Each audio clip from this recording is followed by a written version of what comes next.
안녕하십니까. 공병호 TV의 공병호입니다. 근래 외신에 자주 등장하는 국명이 동유럽의 우크라이나라는 그런 국명입니다. 우리는 우크라이나 하면은 세계의 곡창이자 러시아 인접국 정도로 생각합니다.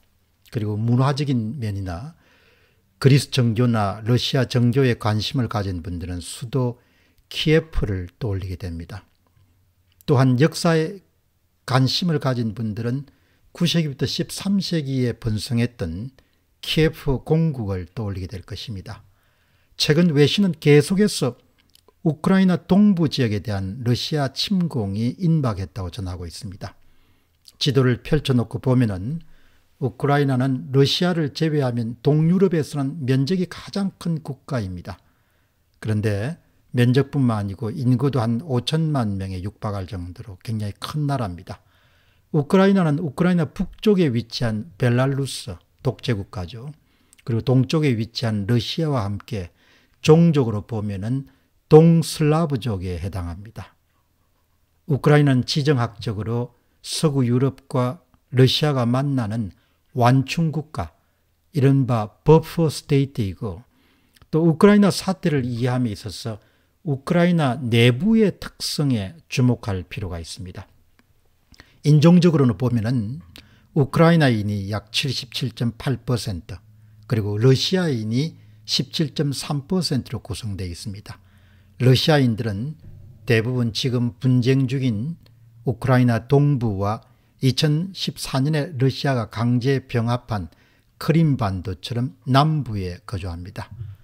그러니까 중서부 지역에는 우크라이나인들이, 그리고 동부와 남부는 러시아인들이 주류를 형성하고 있습니다. 키예프는 러시아인들에게는 대단히 특별하고 각별한 곳입니다. 모든 러시아 도시의 어머니이자 마음의 고향으로 불리기도 합니다. 바로 키예프가 슬라브족이 세운 최초의 도시국가이거나 그리고 봉건국가이기 때문입니다. 여기에서 우크라이나와 러시아의 기원이 되는 키예프 이야기를 조금 더 살펴보도록 하겠습니다. 중세시대의 스칸디나비아의 해적, 이른바 바이킹은 유럽 도처에 출몰해서 무자비하게 약탈을 감행하게 됩니다. 강을 타고 순식간에 침략했기 때문에 내륙도 결코 안전하지 않았습니다. 이들은 지중해를 지나서 흑해까지 진출했습니다. 루스라고 불리던 바이크족의 일파가 흑해로부터 우크라이나와 벨라루스를 남북으로 중앙으로 관통하는 2200km의 드네브르 강을 따라서 남쪽으로 침입했습니다. 그들은 우크라이나의 중심부에 자리 잡은 키예프를 점령하고 그곳을 수도로 정하고 키예프 공국이라고 그렇게 이름을 붙입니다. 오늘날 러시아라는 명칭이 루스가라는 그런 어원에서 비롯되었다는 사실은 바로 키예프 공국의 역사는 곧바로 러시아 초기의 역사를 이룬다, 이렇게 볼 수 있겠습니다. 우리는 우크라이나에 대한 러시아의 적대적인 행위를 이해함에 있어서 강대국 주변 국가들이 흔히 겪는 내부 갈등과 내부 분열을 이해해야 됩니다. 벌써 우리나라의 경우에도 친중의 목소리가 계속해서 높아지고 있습니다. 앞으로 중국의 부상에 따라서 한국에서도 친중파와 친미파, 친서방파 사이에 갈등과 분열이 심해질 것으로 봅니다. 비슷한 현상을 우크라이나에서도 그대로 관찰할 수 있습니다. 서부 우크라이나는 주로 우크라이나어를 사용하고 친서방적 성향을 강하게 보입니다. 이쪽 주민들은 우크라이나가 러시아보다는 서구에 편입되기를 원하고, 따라서 유럽연합 EU 가입을 강력하게 원합니다. 반면에 동부 우크라이나에는 러시아계 주민이 다수를 차지합니다. 우크라이나계와 계라 하더라도 친러 성향의 인물들이고, 또 우크라이나어보다도 러시아가 더 편한 사람들이 대부분입니다.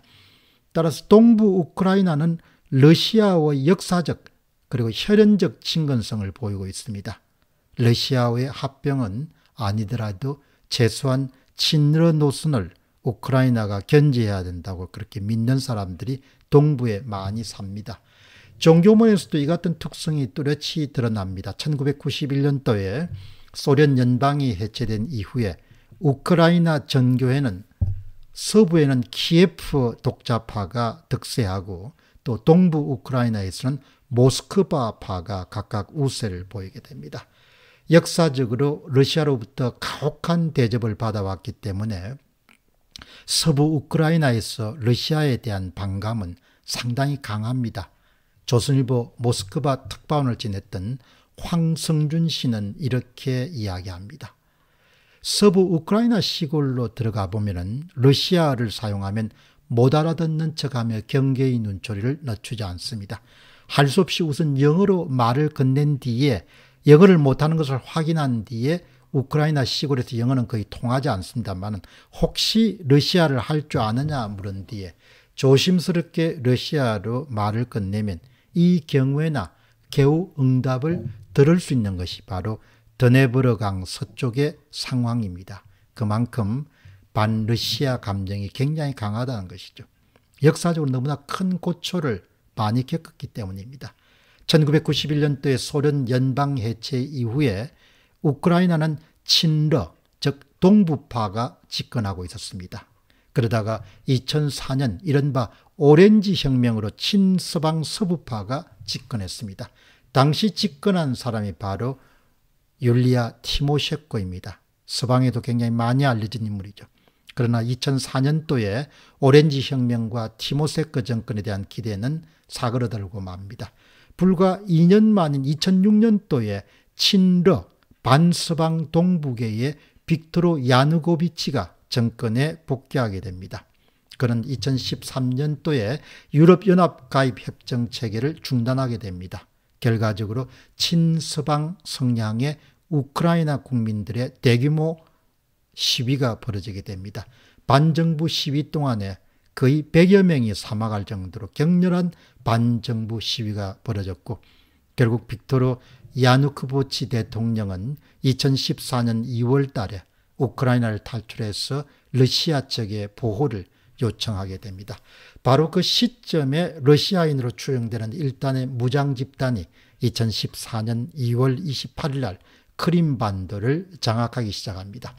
2014년 10월 27일 우크라이나 조기 총선이 실시되고 또 친서방 페트로 포로셰크 대통령이 압승을 거두게 됩니다. 하지만 그 선거에서도 러시아로 강제 편입된 크림반도는 물론이고 반군에 장악된 동부지역 주민 약 300만 명은 투표에 참가하지 않았습니다. 총인구 4,500만 명이니까 러시아계는 여전히 소수에 불과합니다. 포로셰코 대통령은 출구조사에서 압승한 직후에 이렇게 주장합니다. 투표한 국민들의 4분의 3 이상이 우크라이나가 유럽으로의 길을 지지합니다. 2019년 우크라이나 대선에서는 정치 경험이 전혀 없는 코미디언 출신의 41세 볼로디미르 젤렌스키가 당선되었습니다. 당시 현직 대통령이었고 2014년 친서방 시민들의 압도적인 지지로 당선되었던 페트로 포로셰코는 패배하고 말았습니다. 젤렌스키 대통령은 집권 이후에 친서방 반러시아 노선을 견지해 왔습니다. 그러자 지난 3월 달에 친러시아 성향의 야당은 젤렌스키 대통령 탄핵을 추진하기도 했습니다. 지난 4월 10일 날 젤렌스키 우크라이나 대통령은 친러시아 분리주의 반군과 대치적인 동부전선을 방문한 다음 가진 CNN과의 인터뷰에서 이렇게 주장했습니다. 미국은 우크라이나의 좋은 친구지만 미국 대통령은 러시아를 억제하고 우크라이나 동부 지역의 분쟁을 종식하는데 도움을 주기 위해 더 많은 일을 해야 됩니다. 우크라이나는 더 많은 무기와 돈을 필요로 하고 있습니다. 특히 나토 가입을 위한 북대서양 조약기구의 가입을 위한 더 많은 지원이 필요합니다.